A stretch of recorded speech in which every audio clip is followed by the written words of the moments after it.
On today's ProPresenter show, how to connect MIDI devices over the network.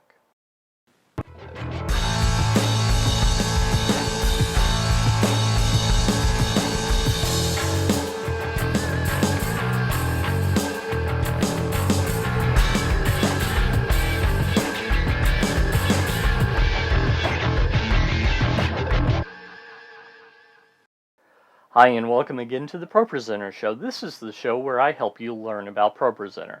My name is Paul Alan Clifford. And before we get started, if you'd like to learn more about ProPresenter and related stuff, go ahead and click the subscribe button and the little bell icon so that you can be the first to learn the new tips and tricks I share. In a previous video, I showed you how to connect a MIDI lighting console to a Mac running ProPresenter using the MIDI module. Today we're going to do something similar, but instead of sending the MIDI signal over USB, we're going to send it over the network. So let's head over to my computer and take a look. The first step you need to remember is to go into Audio MIDI Setup. If you want, you can just do a Spotlight search to get there, but it's one of the utilities that's built into Mac OS.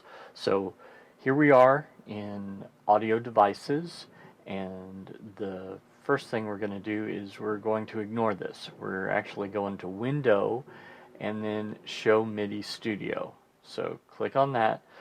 Now you should have some choices here. You may not have UM1. That's one that I added in for the USB MIDI driver. Also have a separate tutorial on that. But for this one, we're going to go to Network, so we click on Network, double click actually, and that brings this up. Now you'll notice that I've got, I don't have any sessions or anything over here. We're going to take care of that, but what you do notice is this, and this is my old mid-2010 MacBook Pro, which is currently running ProPresenter 6, doing the element transitions example. So that is there. So first thing I want to do is add a new session. By default it says session 1, but I could call this something else.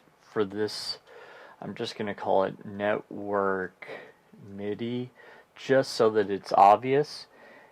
And then I'm going to click on this and select Connect.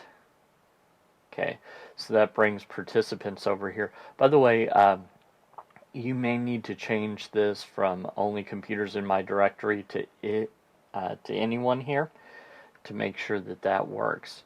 So once you have that set, if you don't see this, by the way, make sure that the two computers could see each other through normal networking means, ping each other, etc. So that's an important part of what we're trying to accomplish here, is they have to see each other. So basically, in this situation, you may not want to do this. So you might be using Ableton or some other something. You might be controlling a piece of lighting software, etc. I'm just controlling one ProPresenter machine with another. So what I'm going to do here is make sure that that is in fact connected, and it all is. Now we're going to go into ProPresenter. So I've got ProPresenter up, go into Preferences, which I can also get to with Command comma, which if you had my ProPresenter keyboard skin, then that's one of the keyboard shortcuts on it. But anyway, I've already done the demo, so this is how you would test it out before you buy the module, because you want to make sure that it works for you before you buy it, because Renewed Vision doesn't normally offer returns on these. So make sure you do that.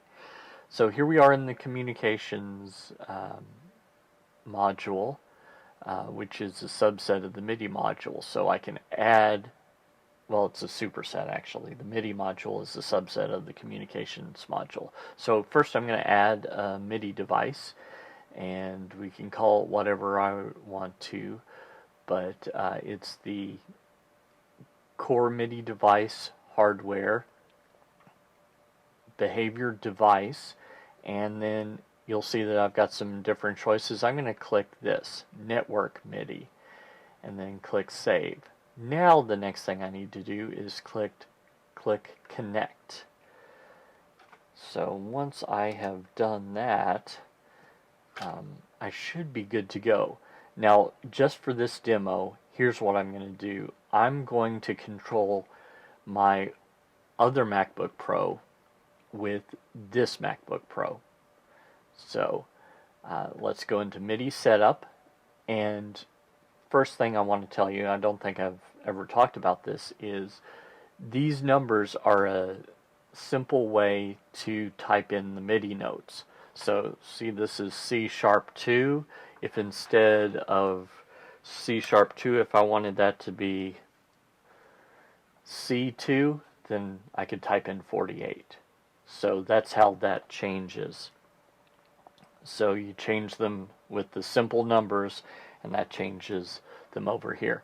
But so I know clear all is C2, and next slide is 13, which is C#1. So C2 is clear all, next slide is C#1. Okay, so we're going to click OK on that, get out of this. So now if I right click on the slide and I select edit cue, you'll see that I've already put the MIDI cue on here for Midi Device, MIDI note on, channel 1, C#1, number 13.